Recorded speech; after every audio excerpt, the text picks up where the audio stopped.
Okay, hi guys. This is a bit of a deeper dive here. Okay, so there are a couple problems with the storyline I don't like because I know Sharon is supposed to be um battling between good and evil, right? Okay, but if you write the character of Sharon as very nice, understanding, all that stuff, and that she wouldn't hurt anybody, for her to hurt Daniel is completely anti-character. So, I don't know. Okay. Number two. Uh, I don't know. I'm still on the fence with Heather because um, Heather is a lawyer. And I guess when you're a lawyer, you think about things in a different way than most people don't. So, she's very critical of a lot of things, a lot. And she has a certain way that she thinks Lucy should be raised. And Daniel cares too, but he's more easygoing about it, where she lays down the law and the rules of the house and all this stuff. So I don't know. I'm still. I here's the thing. And I can finally separate. It's not a matter of I wanted Daniel with Lily. It's that I just don't understand the character of Heather. Really. I mean, I know what she says.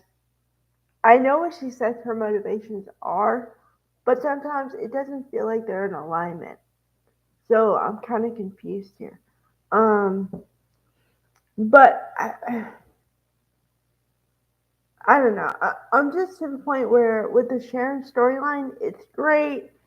It shows Sharon Case's acting range. However, the storyline has been so long that I'm just over it.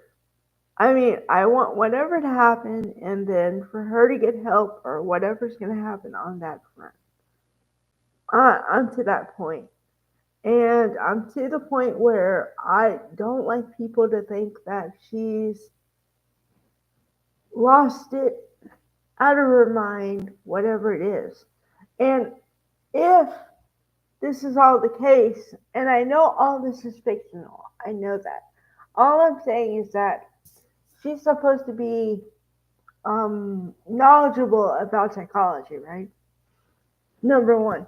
Number two, she's supposedly on meds for whatever. Okay?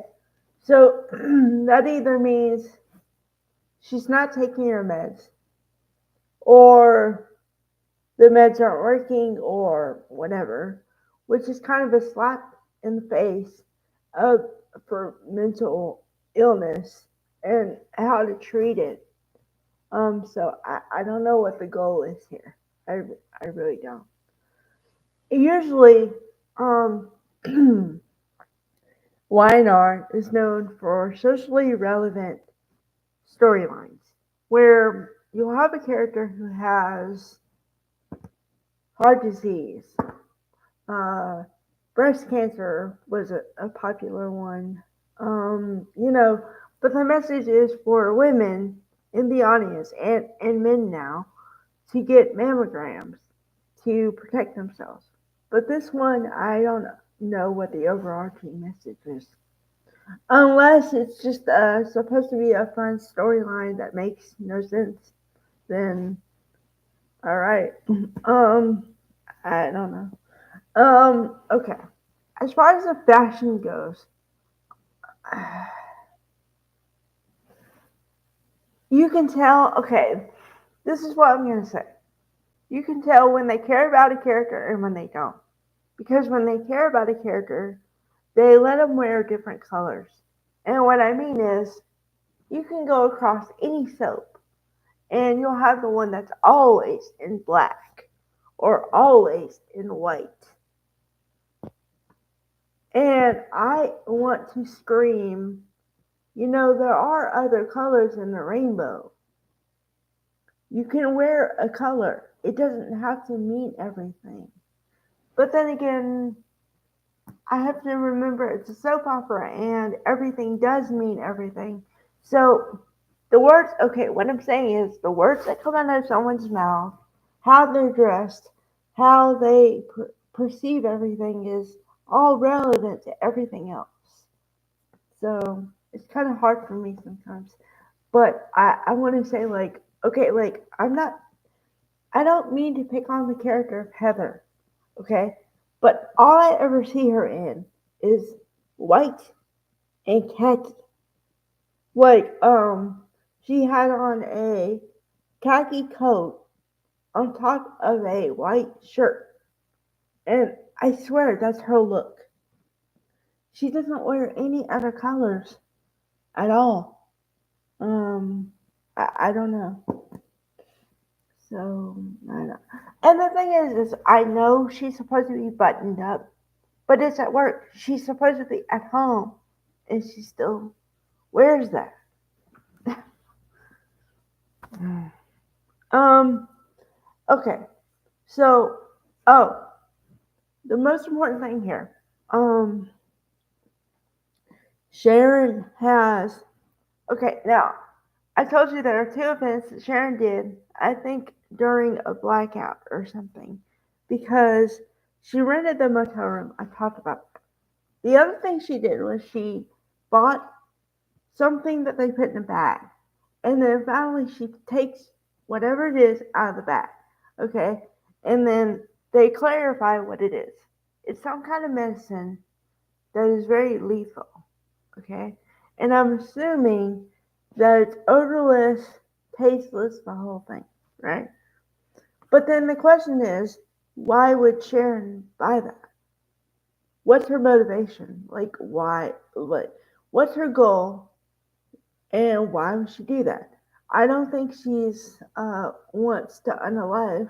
So what else could be the reason for that? And then also in the very last scene, she has the bottle in a dropper bottle, and then a bottle of or a thing of I think it's Jack Daniels or something like that, right? So my next question is the ever inquisitive me is what is she gonna do with said items? I guess we're gonna have to wait until tomorrow to see what happens there. Although I gotta warn you guys. Okay, for scheduling whatever, remember that Friday is a standalone episode for Sharon Case. Okay, so that means they only have 2 more days theoretically. So I don't know how they're going to do it. Plus, they have to kind of focus on the other storylines too. So tomorrow might be Lily and Javon and all that, and Lily and Victor, or Sharon again. I don't know. And they may or may not include Lucy tomorrow. So just um, I'll keep you guys up to date and tell you how the stories are going. Okay. All right. Bye, everybody.